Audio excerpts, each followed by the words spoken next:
Buongiorno and welcome to the My Way of Thinking podcast, or MWOT for short, hosted by me, Lee Greeno, here live from the Man Cave every week. Hope you're doing well. You'll notice if you're watching this on the YouTube that I've actually got a black eye. No big adventure story. I just walked straight into a top, which is a shame really, because I was trying to think of an elaborate story. So no point in trying to cover it up. There it is. This is my lockdown black eye. If you're not watching and you're listening, then trust me, it's a cracker. Hope you're doing well. Anyway, now this podcast is streamed on all usual platforms. If you do listen via Apple Podcast, then please leave a 5-star rating on there because it makes a huge difference.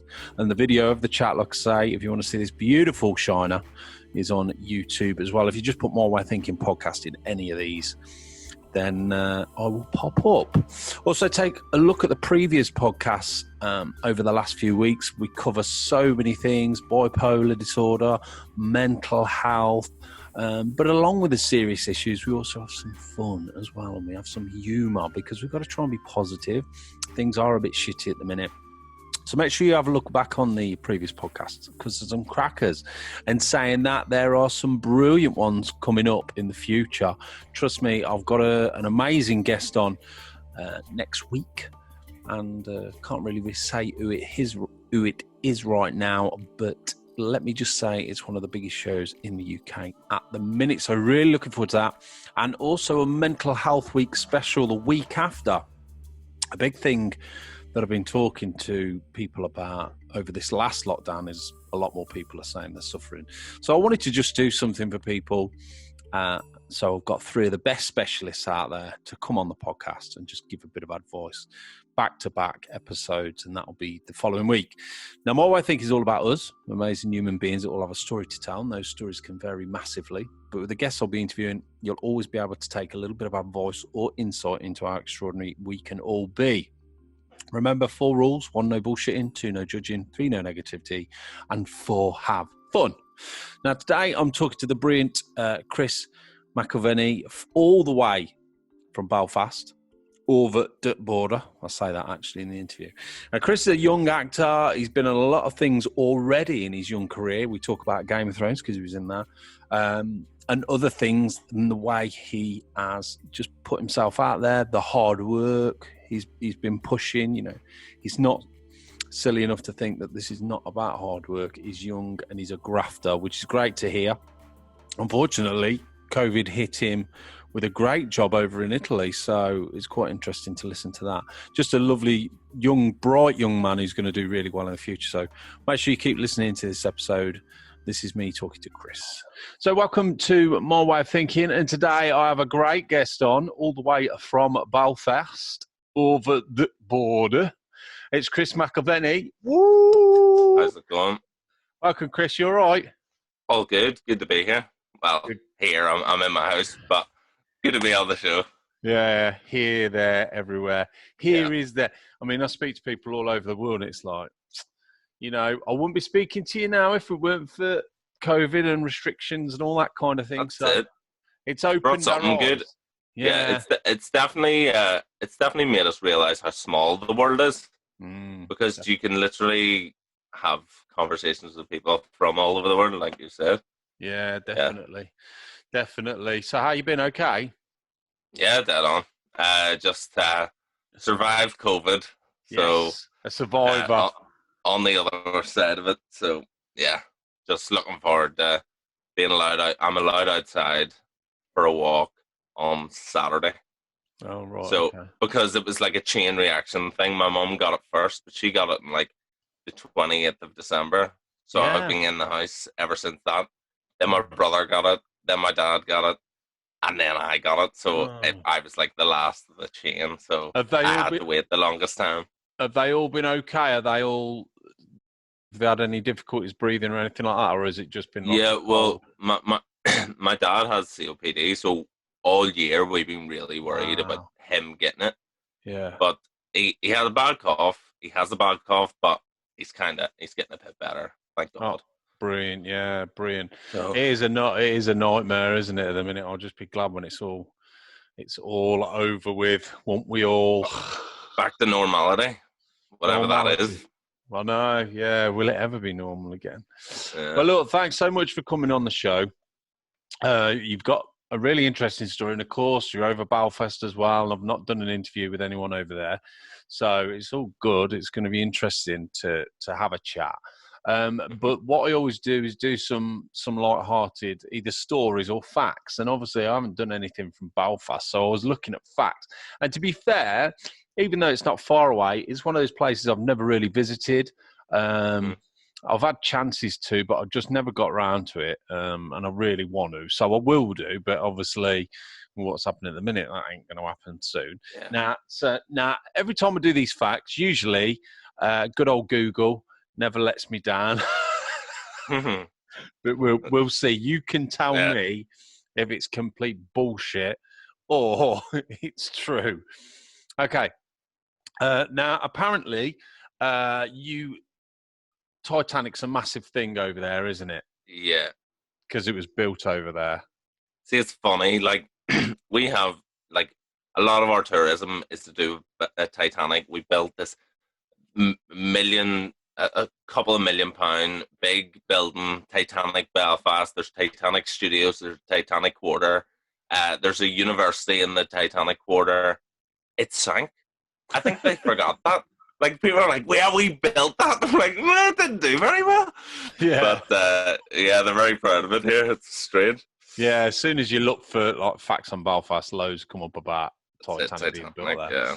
Yeah. But apparently there's a hotel housed in the former headquarters of Harland and Wolff, restored a Victorian building where you can actually find the Wolf Grill restaurant. And you can there's an original Victorian office cubicle that you can have dine in. Is that true? It is true, but it's interesting. So that the hotel, the Titanic Hotel, is like new. It's only been built in the past maybe 2-3 years. But about 7 or 8 years ago, a local boxer from here was boxing. He was fighting Tyson Fury. Oh yeah, in our arena. But the weigh-in happened were like in the offices. That it was like the planning room. So yeah, I was there. It was quite cool to be there, like in the planning room and watching Tyson Fury sing "In the Ghetto" by Elvis. It was just crazy. Crazy. But, yeah. Oh, I'd love that. I'd love that. Yeah. I'd love to meet Tyson Fury. Are you a big fan of Tyson Fury? I am, yeah. It's hard not to be. He's just such a... He's an enigma. Like, the way he talks and the way he behaves after fights, like singing songs. Because when I met him, he was maybe about 23. Oh, right. Okay, so you met him. Yeah, I met him, and he was so tall. But even then, he was just the exact same. Just like the boxer that he was fighting, he had a disagreement with contracts or whatever. So he storms out of the weigh-in. So you've all fans from Belfast who are there for that fighter who just walked out. And Tyson Fury was like, well, I'm still here. What do you want me to do? And someone was like, sing a song. And he was like, all right. And I was like, what a legend. Absolute legend. And then he's just gone to new heights. I think some people don't like him, but I mean, I think he's great. One, the reason I like is the mental health aspect. I think he's done a lot of work for that, which is great. But also, he's just a brilliant fighter, and he's just so, he's such a brilliant fighter. And I think he's had his troubles in the past. He's come through it. He's a lot better personality-wise now. He comes across a lot better. He seems a lot more together. Because I think previously when he was fighting, his head was a lot more scrambled, and maybe that's why he was dressing up as Batman and stuff. Yeah, but it's mad, like all that he's done for mental health, and because it's not only like he's just the second-rate fighter who's talked out about mental health. Like, he is the best heavyweight boxer in the world, and he was at the pinnacle. He had won everything there was to win, and that's when it all went up, and just he suffered so bad, and it was so public. Is him suffering from it. So then when he had his comeback, and talking about mental health. It's done so much for people who suffer as well. They're like, Jesus, the world heavyweight champion suffers from depression, so it's not that big a deal. There's a great thing on YouTube. I don't know if you've seen it, where he speaks with a footballer, an ex-footballer who had mental health problems. Have you seen it on YouTube? No, I haven't seen it. If you have chance, and it's just him and this guy sitting down and just being honest. This footballer saying, how bad he got, and TYSON Fury talking to him, just having an honest chat. It's a great thing. It's only about 10 minutes long. Have a look for it. I'll check that out. But his honesty is, he just comes across as such an honest figure, and I think that's, like you say, he is an enigma, and I can't wait to see him batter Joshua. Oh, cannot wait. Because I've never been a fan of Joshua, so it's just like, need to see that. Because that is the fight of all fights. Yeah, and hopefully, I think it'd be nice if it happens this year. I don't think it'll happen in Britain because there'll be too many restrictions. I think they'll go Saudi or somewhere like that. But it'll be a highlight of the summer. That's for sure. Absolutely. Yeah, fingers crossed. Anyway, right. I've only done the first fact. You've totally thrown me there. Okay, right. Number 5. Number 5. Sorry, this is my second fact, but number 5 on this list. What I tend to do is find loads of facts and then just get rid of the real shit ones. Like, you've got a house built of matchsticks in the centre. Now, Led Zeppelin apparently first played "Stairway to Heaven" in the historic Ulster Hall, which dates back to 1862, and it's where Led Zeppelin famously took to their stage for the first time to play "Stairway to Heaven" in March 1971. Did you know that? Yeah, that was true. I was there, actually. No, I wasn't. No, I'm 47. No, I knew that was true, actually. It's interesting because even though all the trouble that was had over here, like Led Zeppelin did that, the Beatles played here twice. Like, so many people have come over, and just because the crowds over here are just so good. Led Zeppelin, the first time they ever played "Stairway to Heaven" was in Ulster Hall. That is correct. Excellent. And also, talking about sort of first times, actor Liam Neeson. He was born in County Antrim, had his stage premiere at the Lyric Theatre, joined the theatre in 1976 and performed there for 2 years before he became massively famous. Is that correct? That is correct. Because actually I'm an actor, and before I went to drama school, I was stage manager for a theatre company, and we used to do plays all the time in the Lyric Theatre. Oh, did you? Wow. So, and it's so cool to see backstage before, from the dressing rooms to the stage, the walls are lined with all pictures of past productions. Yeah. And it's crazy the amount that Liam Neeson had been in. It's actually, and another famous guy is Conleth Hill. Right. If you've seen Game of Thrones, he's Lord Varys. Yeah. So, there's big portraits of him on the wall. Yeah. Awesome. Okay, right. Now, this is another fact, but obviously I want to talk to you a bit about this later on anyway. But Belfast was one of the most dangerous cities in the world until 1998. It was obviously from 1968 to 98, Northern Ireland, was specifically Belfast, were going through a war called the Troubles. It opposed Catholics and Protestants. On an historical point of view, it's an interesting period. A lot of people suffered, and it wasn't that long ago, really. But yeah, obviously, I think we'll touch, because we're going to talk about you growing up. I would guess we're going to talk about that. But growing up, was it sort of, did you realise that it was such a dangerous place, or did it just not seem like that because that's where you lived? See, it's interesting. Because I was born in 1996, so I'm what they call like a Good Friday Agreement baby. Yeah. So I'm so lucky in that I never really was part of it. It never really massively affected me. Obviously, it's one of those things like the Catholic Protestant thing. It's an underlying thing, not really anymore, which is really good. but maybe like early 2000s, there was still the odd thing happening. Like sometimes if you're going to school, there'd be like a bomb scare or something like that. Like it's strange, but when I was in school, like I'm just so interested in all of that. So I done all my research and wanted to know why this happened and what happened and all the rest of it. And it's so interesting. Actually there's a hotel in the city centre called the Europa, and it's the most bombed hotel in Europe. I don't think I've got that, but I did see that somewhere. Yeah. Amazing, yeah. So it was it was Bill Clinton stayed there, and he was kind of like part of the peace process in getting the Good Friday Agreement signed by all the boys to get it all sorted. But yeah. Yeah, definitely an interesting one, no doubt. We'll come back to it later on anyway. But here's another one for you. In 2019, the three main industries, and this is going to obviously involve you because you're an actor, the three main industries in Belfast are IT, TV and movies and tourism. So, and I didn't realise that TV and movies is such a big industry over there. Well, apparently it's worth a lot of money over there now. Yeah. See, the thing is, for some reason, it's quite cheap to film over here. And obviously, there's studios called the Titanic Studios, like I said.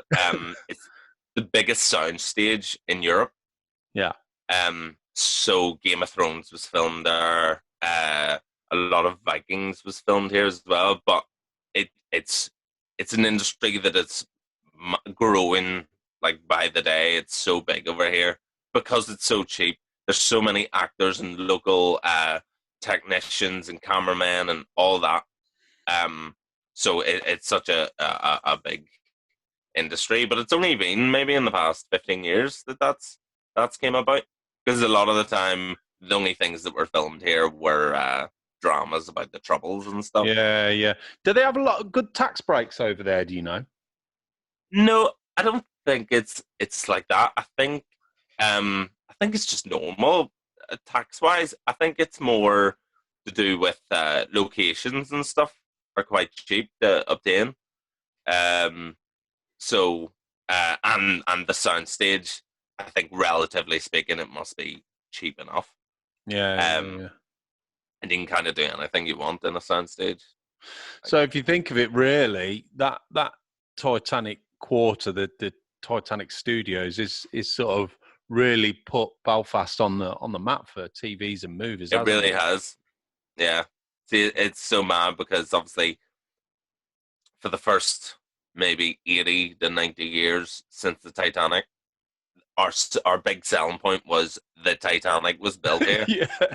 Yeah. And then after that, it was all Game of Thrones was filmed here. Were Titanic Studios, so you just can't get away from that Titanic thing. There's nothing wrong with that. I mean, I'm in the Midlands here, and everything seems to happen sort of either in London or right up north. But there are contracts and things going about at the minute that we're going to have a big film studio here in the Midlands, which comes from Peaky Blinders. Peaky Blinders, yeah, and a lot of it. So it is a big thing. If it comes off, which I'm hearing it is. That's a massive thing for the Midlands because it's quite difficult for me being a filmmaker, difficult to get involved when you've either got travel, a couple of hours north or a couple of hours down south. It's quite nice if you can, where you live. Doorstep. Yeah, it's on your doorstep. Yeah, definitely. And that leads me to the last fact. Where is it? Come on, I know you're somewhere. Now, this is about Kit Harington. Apparently, because obviously we know Game of Thrones some of it was filmed there and in different places. I remember speaking to, what was his name from Game of Thrones? I spoke to one of the characters that was the Night Watch, and he said he filmed, I don't know whether it was over there or Dublin, but he said he filmed in Ireland, and he said it was freezing. He said that, some of the others are filming in Croatia in the sun. And there he is, freezing his bollocks off. Yeah. I don't remember his name. But yeah, apparently quite a lot of that filmed over there. And Kit Harington, apparently, it was something to do with selfies. Here it is. Because he was brought back to life at Series 11. Oh, yeah. Season 11, spoiler alert, if you didn't already know. He had to stay in Belfast to shoot the new season. But as you can imagine, every Game of Thrones actors were being asked for selfies all the time. And then fans would put that on social media. HBO got worried that people posting selfies with Kit Harington would give away the fact that he wasn't actually dead. And at this point, HBO made Harington sign a contract forbidding him to take any selfies or photos with fans in Belfast. Obviously, Kit Harington did respect his contract with no photos. However, he felt bad about disappointing his fans who would take photos with his own phone and ask for their email address and say, look, I'll send you the selfie, which was a complete lie. No, actually, he said once the new season of the show was released and there was no secrets, he did send photos to the fans. Do you know anything about that? I don't. I know of a few people who have seen them out, like on nights out and stuff. But no, because it's so weird. I had never watched Game of Thrones. Oh, right, yeah. I had never watched it until I got asked to do extras for, was it season 6, Battle of the Bastards? Oh, yeah, brilliant. What an episode. Right? Yeah. So I was an extra in Battle of the Bastards, and it's so funny, right? So on the first day, we get all our gear, her makeup and all the rest of it.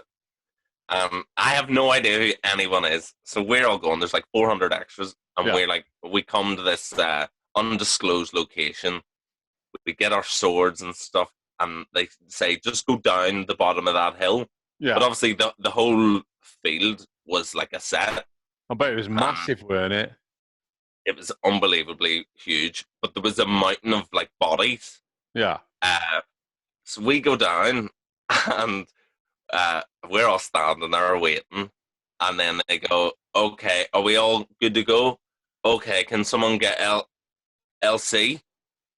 So then LC, Lord Commander, so they didn't want to call Kit Harington. Oh, Lord Commander. Right, yeah. And then he comes out, and all these extras who are all Game of Thrones fans, obviously, that's why they're extras in it, are all going crazy. They're screaming and shouting, and I'm like, who is that? I have no idea who that guy is. Obviously, he's a big guy. They're like, that's Jon Snow. And I was like, I don't know. You didn't even know who he is, yeah. No, I didn't know. So then that night, I was like, okay, I need to watch it. So I binged watched the whole thing in about 4 days. Yeah. What was it like when you got on set there? Was the production was it massive? It's huge. And it's crazy. So I did a few days extras, and it was the Battle of the Bastards. But I'd say each day, they maybe got filmed at most 20 seconds a day. It was crazy. I couldn't believe it. But yeah, the amount of people that were there, from stuntmen to extras to ADs, directors, cameramen, stunt guys, just everything. It was crazy. Just thousands of people. And what do you think of it now you've seen it? Well, the last season was just like, I loved it up until after Arya killed the Night King. I thought after that it just died in its arse. Yeah, which was a shame. Yeah, Bran becoming king was just not good. Yeah. And it just shows. I mean, I've talked about this because I talk about film and that on a radio show, and we've had many debates. And one of the big things comes out that obviously the guys that made it, they had a contract with Disney. And a lot of people were saying that they were rushing to finish it to get started with Disney. And apparently that's quite a big thing that happened. Whether that's true or not, it's David Benioff. Right. It was they were getting called in to do a Star Wars thing or something. That's right, and I think it didn't come off in the end. I think they started it and it didn't come off. But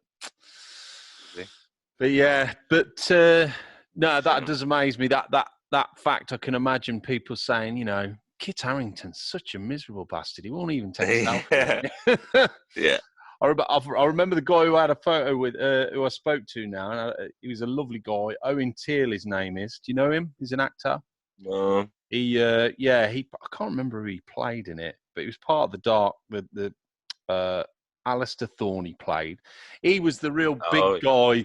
That guy there, but you can't see him. Yes. Yeah, and he was a lovely guy, but he was just saying, they all get to go to Croatia and that and have a lovely time. And where we're filming, it's freezing cold. But they're stuck in Belfast.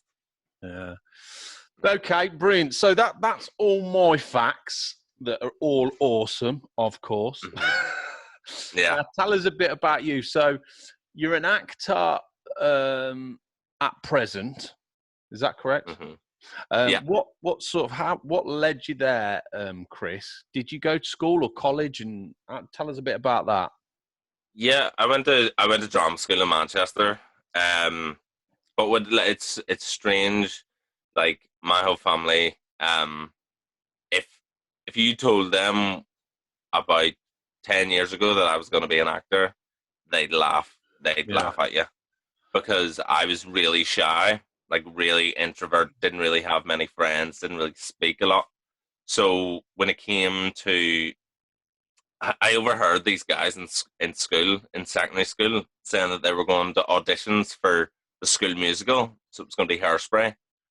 So I was like, right, I'll check that out, see what the crack is. So I went, and they give you a script to read and do in front of everyone and the teachers. And my whole body was shaking, like I was like, like shivering. Could barely read. It was horrendous. Really, I hated it. I hated the fact that I was that nervous and stuff.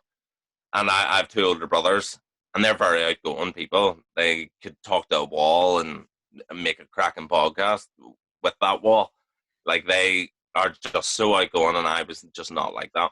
So that night, I remember deciding, I was like, I don't want to be like that. But in school, they didn't have enough boys for the production, so I got a part in the show anyway. So I did the show, did Hairspray, and then I asked, when I had to do my GCSE, like pick what I wanted to do, I was like, I want to do drama. If anything, just to build up my confidence. I didn't think I was going to be good at it at all. So I decided to do it. My mom was like, you don't speak, but if you want to do it, that's fine. And then the head of drama pulled me out of class one day and was like, Chris, I've got the list of people who want to do drama and you're on it. Are you really sure you want to do this? Like, I didn't really know your name until you auditioned for Hairspray the other day, and I've taught you for 3 years. I was like, yes, miss, I do want to do it. Like, my mom's okay with it. I was just like, I just want to do it and see if I can do it. And she was like, okay, well, that's not really a reason to do something for GCSE, but okay, I'll give you the chance. And then my confidence just built, and I really enjoyed it. And I was never really that academic with anything else. So it was kind of the only thing that I really had interest in. So I was got better and better. And then when it came to being like 16 or 17, I decided that was what I wanted to do. So the only way I could get a bit of stage time to like see what it's like being on stage, I had to do like musicals, because nowhere really does straight plays for 17-year-olds. Like, it's just not a thing. So it has to be musicals. And I'd never sang before.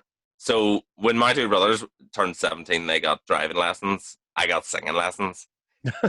And then learned how to sing and did all these musicals, and then auditioned for a load of drama schools when it came to it. And I got into a place in Newcastle College. And like in Belfast, we don't have like colleges, like sixth form, you just stay in school. So I just thought college meant university, so whatever.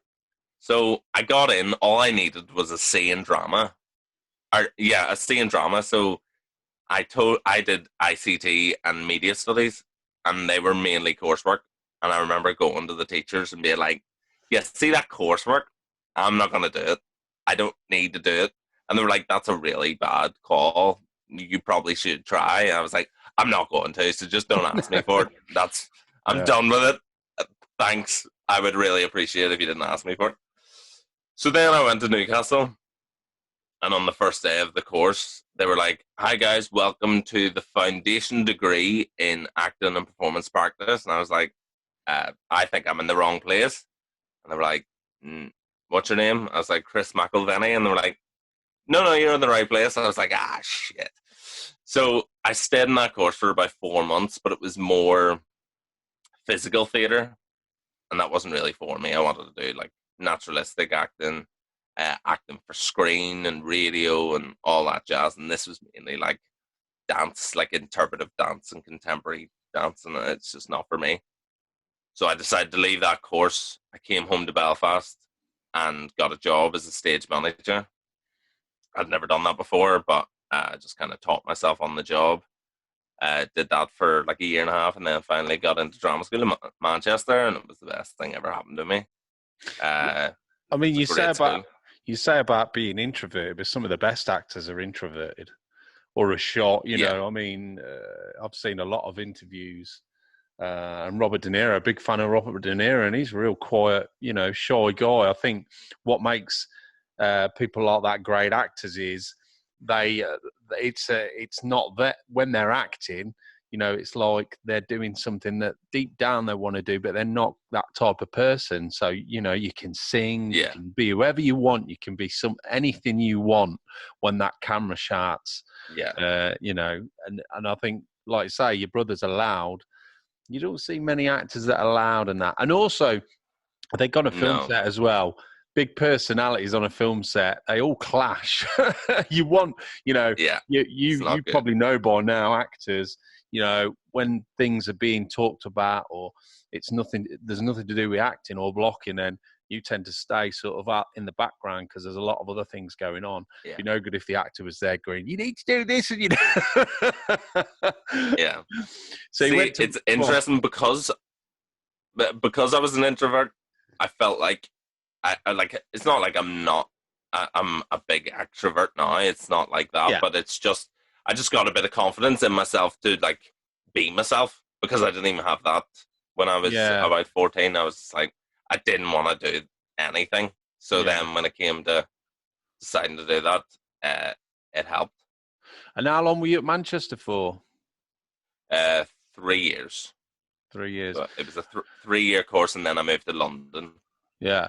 So you did a stint in London then. So obviously when you finish acting, there's, the big thing is, are you good enough? Because when I was younger, I gave it a little bit of a go, and I've seen some of these guys that are at the top of the game, and I thought, whoa, this is hard. This is hard. And then the other thing is, you got to be able to take rejection. And I talk a lot about rejection on this show for some reason. How did you go about dealing with that? So tell us a little bit about that process and sort of auditions and being rejected. How did you cope?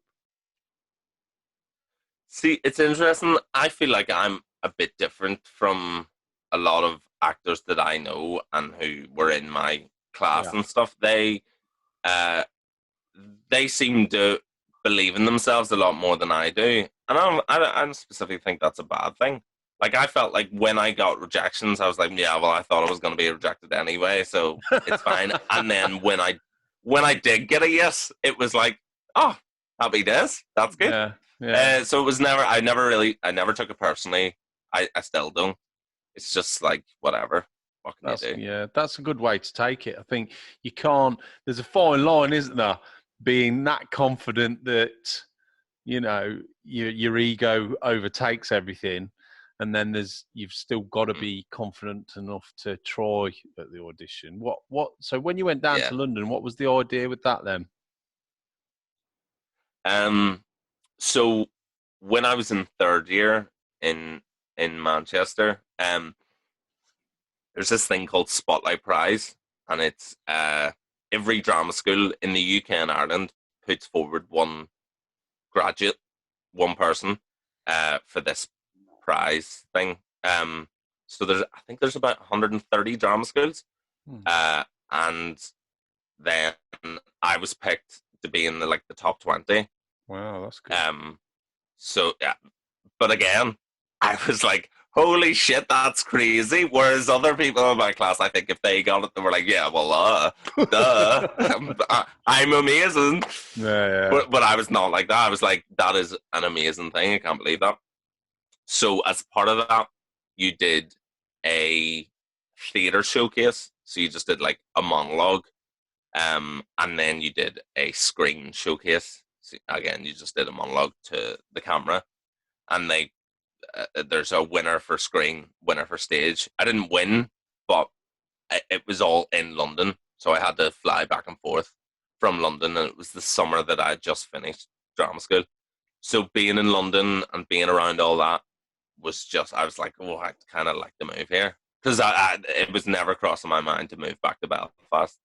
Because I'd built contacts in England, in Manchester, in London through this thing.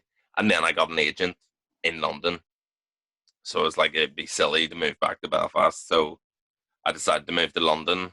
Got really lucky, got a job in a bar like within 2 days of being there. So it was fine. I was able to pay rent. But then it got to the stage where when I was in London, I didn't forget why I was there, but it's very easy to kind of get stuck in a rut.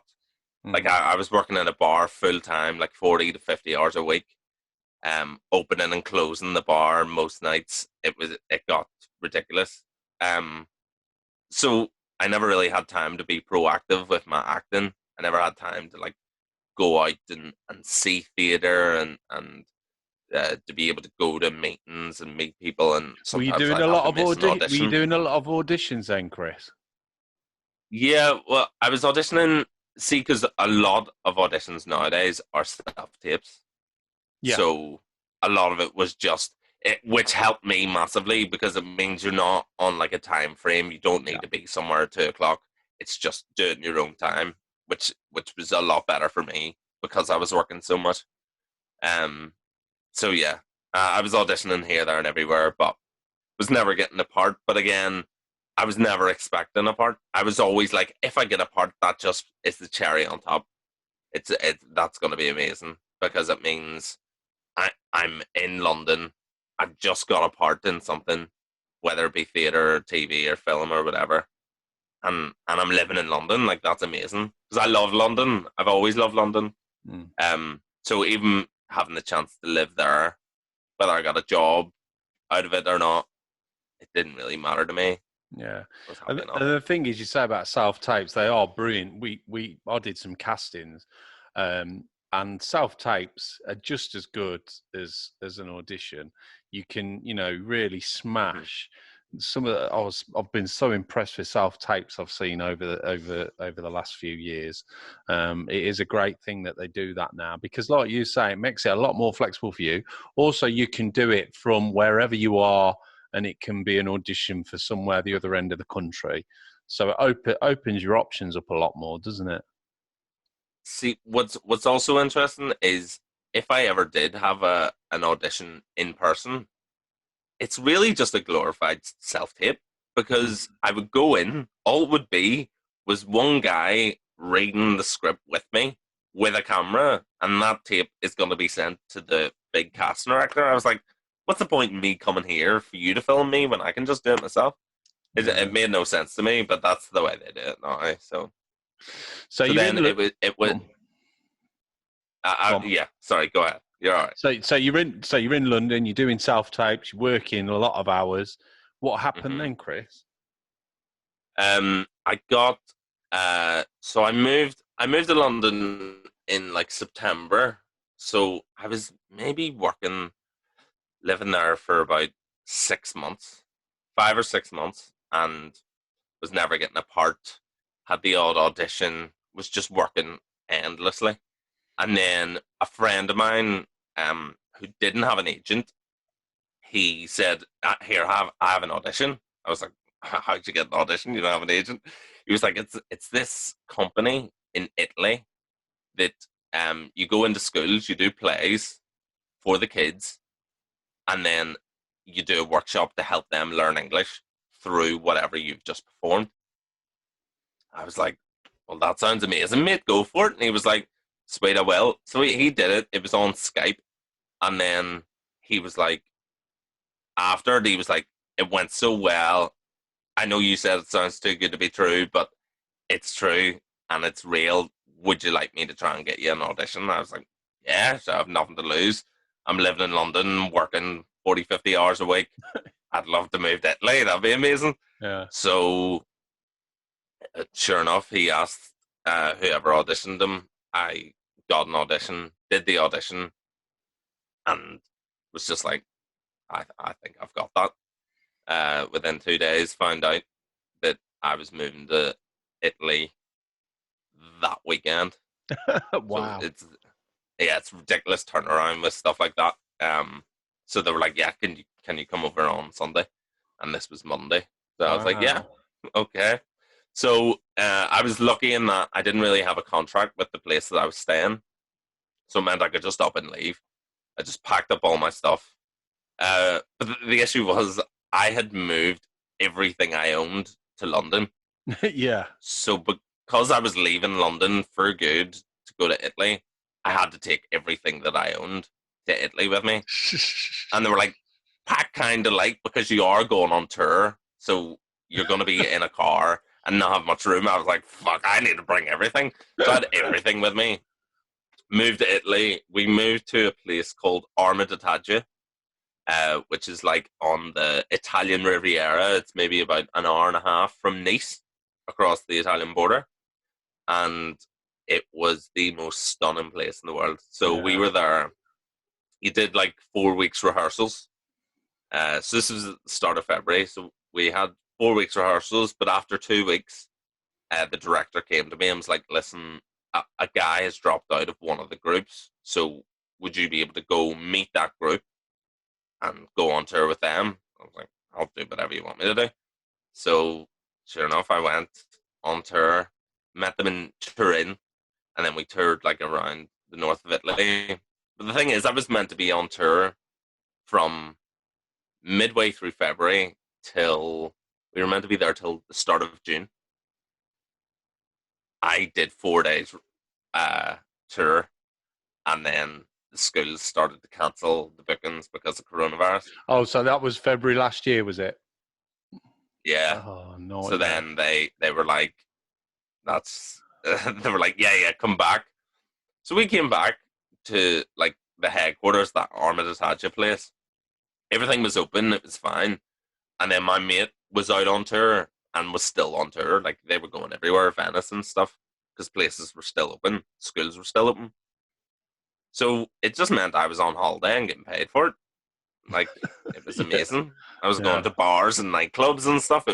I was like, yeah, here, send us out. Because at that point, we thought that, yes, when they did close the schools, the company we worked for were like, listen, they'll close them for 2 weeks and then they'll reopen them. You just head on back out on tour. And we were like, happy days, sweet, we 2 weeks off, happy days. And they were like, we'll pay you in full and stuff. And then shit hit the fan. Oh, no, man. Crazy. So we stayed until the 10th of March because there was like a national lockdown in Italy. So they were like, you just need to either leave now or you're staying here, you're stuck, because they were closing the borders and stuff. Yeah. We weren't going to be able to get out. So we had to get papers from the Italian government to say that we were allowed to leave the country. Yeah.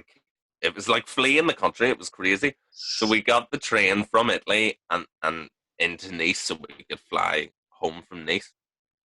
And the first stop out of Italy into France, there was like one policeman. As we were pulling up, there was like one policeman on the platform. And I was like, oh, there's only one guy there. And then as soon as the train stopped, there was like hundreds of police officers with masks and checking everyone's stuff, throwing people off the train, bringing them to the other side of the platform so they were going straight back to Italy. Yeah. It was chaos. So we were able to get into Nice, and then me and my mate, he's from North Wales. But at that time, nothing was really happening in the UK. No lockdown, no nothing. So I have a caravan in County Down in Ireland. So that was where we were going to do our 2 weeks self-isolation. And like, we had never heard of anyone self-isolating. Like, it was such an alien thing. So we flew from Nice to Liverpool to Belfast, then got like the bus down to Newcastle, County Down, to my caravan. But because coronavirus was like so scary to everyone, we had to open the door with a rubber glove, and we weren't allowed to. Apparently, we weren't allowed to open our windows at all for 2 weeks. 2 weeks, and I was like, "Well, we have to like get the air in. Like, it's two boys living in a caravan. Like, we need to open the windows." Yeah. So it was fun. We did the 2 weeks. We went a bit crazy, but we did like podcasts every night, like half-an-hour podcasts. Because it's so funny. We felt like we were in such a unique situation, but we weren't. It was a funny situation because I was supposed to go to Italy. I've got my composer of a film I've just done. He did all the music, and they were recording it at a famous studio in Rome. So I had everything booked, and literally the day before it all started kicking off, because they said, look, there's COVID over there, but when they started talking about cancelling flights, the next day I was supposed to go, and it was such a nightmare for me because I was so excited. I wanted to go so much, and for the whole day I was in turmoil. And I said to my wife, what should I do? She said, look, the big thing is, are you willing to get, because I weren't bothered about COVID. I don't want to catch it, of course, but I weren't worried. But the big thing was, she said, what happens if you get over there and you can't get back home?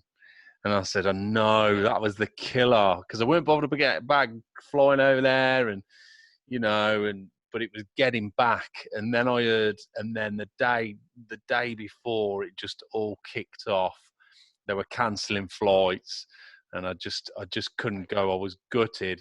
And that hindsight's a brilliant thing, because you look back now and you think, Christ, thank God I didn't go. Yeah, I imagine you did. Yeah. But when it all started, like you say, it was a bit, this ain't gonna last that long, is it? A couple of weeks. Like, even when we were in the caravan, we were like, Jesus, sure, because it was actually St. Patrick's Day was when it really hit me of how serious this was, because the bars were closed in Ireland. Yeah. I was like, St. Patrick's Day and the bars are closed. I know. That's the end of the world. That's when it hit us first. Sound like right alcoholics, but me and my wife said, come on, let's go to the local and have a beer and a meal, because obviously I think they're going to close for a few days. And we went, and we got there, and all the shutters were down. It was closed a lot. Oh my God, this shit's real. Yeah, crazy. We need to find somewhere where we can have a beer. Where? There's nowhere. No. So bad, because I remember like being so annoyed that I was going to miss St. Patrick's Day. Yeah. Because I was going to be in the caravan. So then when the bars were closed, I was like, actually, fuck all yous. If I can't have it, no one can. So really then, Chris, it's like, you've done all this training for acting. You've really enjoyed it. You've started to find your way. You've got this shot in Italy, which was going to be a great experience. And then COVID sort of took it away from you, really. And you've got to sort of reset, haven't you, when things get back to normal? That's it, yeah. Well, it's I got actually quite lucky. So during lockdown, the first one, in like March, April, I seen a thing on Facebook. It's an actor from Belfast called Geraldine Hughes. She's I don't know if you've seen Rocky Balboa, the sixth one. So she plays Little Marie. Oh, right, okay. Yeah, so she put this thing on Facebook saying that she was hoping to set up a Zoom meeting with like a group of people who wanted to write their own play or whatever they wanted to write. So I was like, I've never written before, but sure, I'll give it a go. So I went on. It was like an 8-week thing every week, every Friday. So I went on, and I'd never written before, wrote this monologue about being in the caravan, lockdown, and all this. And it was quite funny. And I was like, Jesus, this is actually, I really like this. I like writing. So then the next week, I started writing about going to Magaluf. About when I went to Magaluf and about meeting this girl and blah, blah, blah, all this thing. And then I ended up just writing a full play, a one-man play. Yeah. And thinking back on how it came about now is so crazy. But now we're in the middle of working out how we can get it on. So hopefully we're hoping to get it on in Belfast first. So maybe this summer. And then when New York is kind of back to normal, she wants to take it to New York. Wow. Because there's like festivals, like there's an Irish theatre festival and a one-man theatre festival, one person. So we're going to try and kill two birds with one stone. And then hopefully next year, if it's on the Edinburgh Fringe. Wow, that's but great. It's crazy that in lockdown, something came about that I would never, ever have done. I would have never written a play, ever. Yeah. And then I finished one. That's great. That's great. And it's like I say to a lot of people on this show, that the people that are going to do well out of this is the people that have adapted and changed and moved with it, instead of just moaning and saying, oh, we're all doomed. That's what you've got to do, isn't it? And that's what you've done. That's it. Well, it came to a point where I was like, okay, acting, like, auditioning for parts is out of the question. There's no parts to be had because everything's been stopped. There's no theatre. Production's been stopped on so many movies and TV shows. So there's going to be like a backlog of so many things. So when this came about and I started writing it, I was like, happy days. At least I have that to use when everything is back to normal. And then I can also be auditioning for things, because I was like, there's no point in sitting around waiting for something to happen when it's never going to happen. No, it's just silly. What so obviously you've got this play and you've got this girl who's going to work with you to do it. What sort of, obviously, have you looked at funding and things like that? Because obviously you have to apply over here. It's like the Arts Council and things like that. Yeah. Did you apply? How did you go about that? Because I just wondered, while COVID's on, are they still accepting applications, or was it something you've managed to find someone to fund? Or see, it's interesting. I'm doing things the way no one has ever done them before. I'm actually hoping in the next month or two to move to Qatar. Yeah, I know. I know. Move around. It's crazy. I just can't sit still. Yeah, so I'm hoping to move to Qatar. A cousin of mine was over there for 4 years. She was teaching in it's like a private school. And the money is ridiculous. Oh, yeah. They pay for your flights, they pay for your accommodation, they pay for a lot of things. So the money's just pretty much everything you make is yours, and you make a lot of it. Yeah.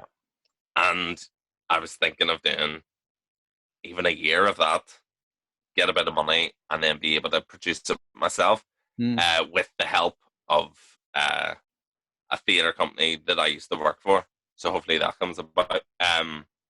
But yeah, I just don't see the point in sitting about, especially, having moved away. Like, this is the longest I've been in Belfast, for 6.5 years.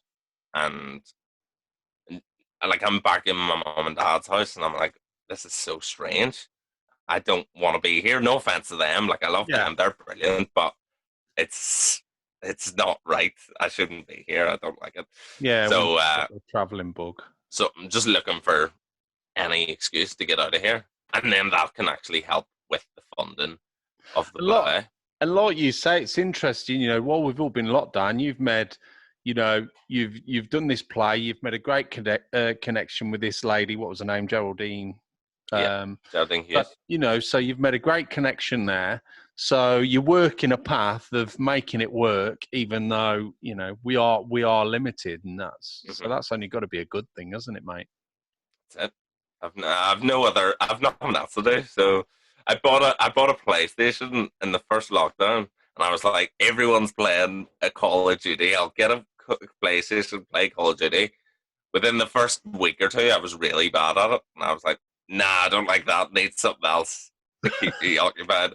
Then I started writing a play, and I was like, yeah, I'm glad I didn't get good at Call of Duty instead of writing a play that I can actually do something with. No, that's great news. Yeah. And so you've had these few years now where you've trained to be an actor, you're starting to move forward. Is it something you think, right, this is, I love this is something I'm going to stick with? Because it is hard work, and, like I say, you've got to be used to rejection, and you've always got to be looking for work. Is it definitely something you want to carry on with, or are you looking at other things? No, it's definitely something that I need to be doing.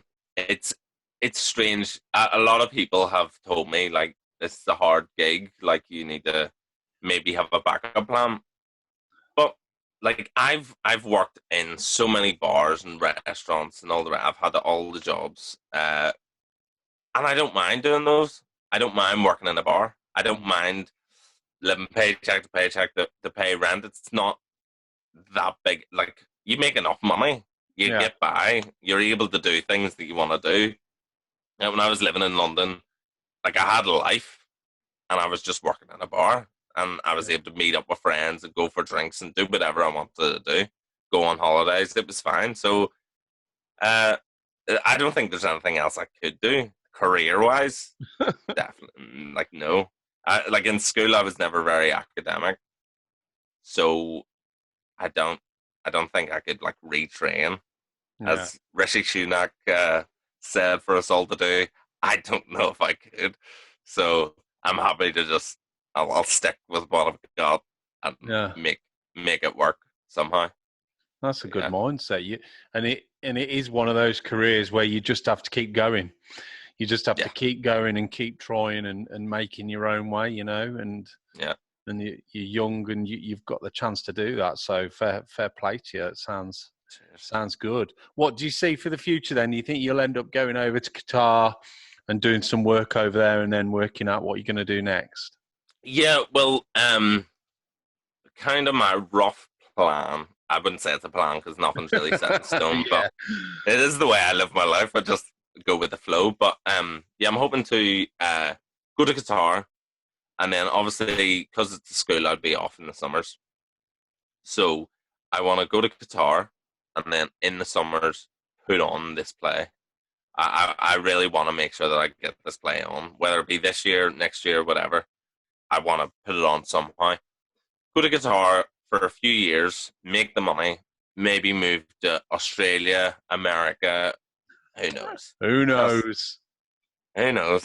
I've nothing holding me back, so I may as well just see where life takes me.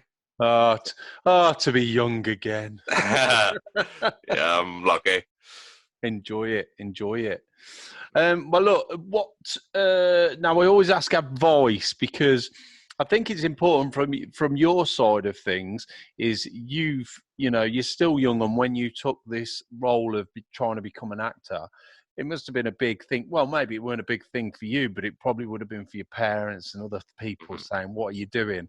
If someone's thinking about getting involved, becoming an actor, what sort of advice do you think you could give them, Chris? I'd say if you want to be an actor and it's not just like a hobby thing, you need to make sure that you're 100% for it, and that you also have a really good work ethic, because I think people think that it's all about talent and being a good actor, but it's not. It's actually a tiny bit of that. It's work ethic is the biggest thing. Like when it comes to juggling your life with auditions, learning lines for auditions. If say you get a part from an audition, you're in a play, like you've an hour and a half worth of lines to learn there. You need to have a work ethic, and you need to be able to make it happen for yourself, because no one's just gonna be like, here, are you an actor? Happy days. I'm making Back to the Future 4 here. Do you want in it? Like, it's never going to happen. Because who's going to make Back to the Future 4? No. But yeah, you just got to have the most drive in the world. You need to make sure that that's what you want to do. Because there's no point going into it half-arsed, because you're not going to do anything with it. Yeah. Because it's so hard.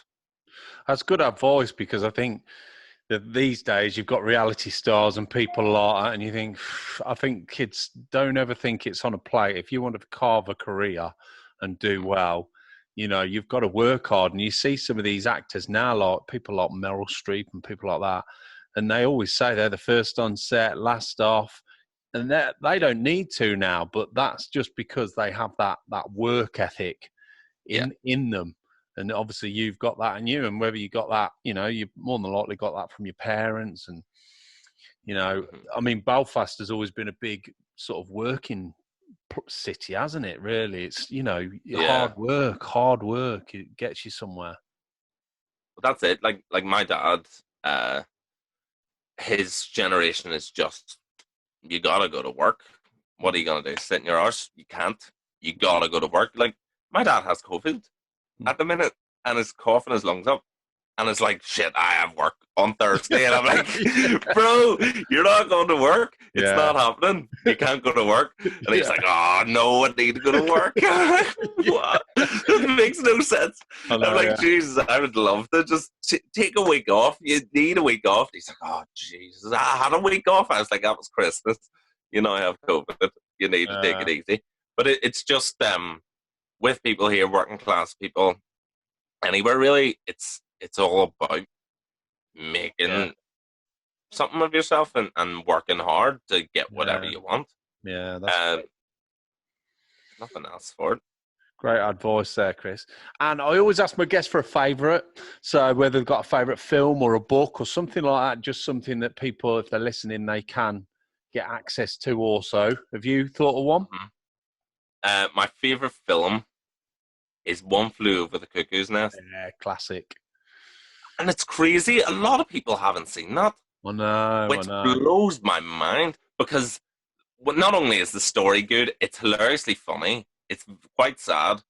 The acting is unbelievable. You get a young Danny DeVito as well, who's impeccable in that. Yeah. And he's quite often overlooked. So good. Great choice. I think, like you say, a lot of people haven't seen it. And it's one of my favourites as well. It's just Jack Nicholson just smashes it out of the park, doesn't he? So good. I remember reading the play when we were at school, because I did drama at school, and we did the play and we did a little bit of it for an exam. And it blew me away then. And then when you see the film, you just think, wow, that how you know, even though it's, what was it? What year was it? 74? 74, yeah. Yeah, you know, all those years, you could watch it now and it's still 100%. as relevant. But I think the problem you get as well with younger kids now, when they don't like watching older films, which is a shame, because they're missing out on so much. It is. Like, you've got Rocky there behind you. Like, that is an absolute classic. And people, like, young people, again, like you said, will not watch it because it was made in 1976 and it maybe looks a bit old. I'm like, but it's amazing. And then you can get, it looks newer the more you watch. Yeah. Well, you've just got to spread the wisdom. That's all you've got to do, Chris, is say, 100%. Look, you know, I've done it with my son, and he's took it up, and he watches a lot of older films and foreign films, and that's just me trying to say, look, you know, open your eyes. Absolutely. 100%. Avengers is not everything, honest. Definitely not. It is good, but it's not everything. No. Now, if people want to, are you on Instagram or anything like that? I am. Get hold of you, Chris. I'm on Instagram, Chris Mcilvenny, McIlvenny. Cool. And any other links or anything like that for your show? Have you got a show reel together or anything like that? I do have a show reel. It's all on Spotlight. It's on the link in my Instagram. So cool. It's all on there. And you said about podcast. Are you carrying on with that, or is that? Yes, we are in the works. We're hoping to do an episode this week, but again, all of that will be on the Instagram. And So we're all. What is that podcast? Is it just you and your friends talking? So yeah, when we were in drama school, because I live with 5 of my mates in Manchester, and we did a podcast called School Grove Gents, because we lived in a place called School Grove, so it came. Makes sense. Genius name. So yeah, we did this podcast, and at the start it was mainly to do as like a time capsule type thing for us to look back on. And it was a great idea, because even now I would go back and listen to it and be like, oh my God. But it kind of took off. It was a strange phenomenon for us, because like it was just on Spotify and all podcast places. But like we would go out on nights out. Like we had an Instagram for it, and we would go on nights out, and people would see us together, and then in the smoking area would be like, sorry, are you the School Grove Gents? It happened like 3 times, but like that was the weirdest. It's the weirdest feeling, especially in a podcast, because we didn't video it, we didn't film it at all. Yeah. I was like, yeah, like yeah, I follow you on Instagram, and I've been listening to I love it. I'm like, cheers, man. Famous. We're asking for a photo. Yeah, we're asking for a photo with him. We're like, yeah, can we get a photo? Can't believe he recognizes us. To prove it. He recognizes us. Yeah. So we're rebooting that and bringing it back. Brilliant. Well, I'll keep an eye out for that. I'll put any links in the show notes anyway. But look, thanks ever so much for coming on, Chris. It's been a joy. My pleasure. Can't wait to see what you do next. I'll tell you what will be good, actually. When you're in Qatar, we'll do a podcast from there. Shoot me a message. And there you can be with palm trees and everything behind you. Yeah, I'll rub it in. So you know it's COVID over there. All right, Chris.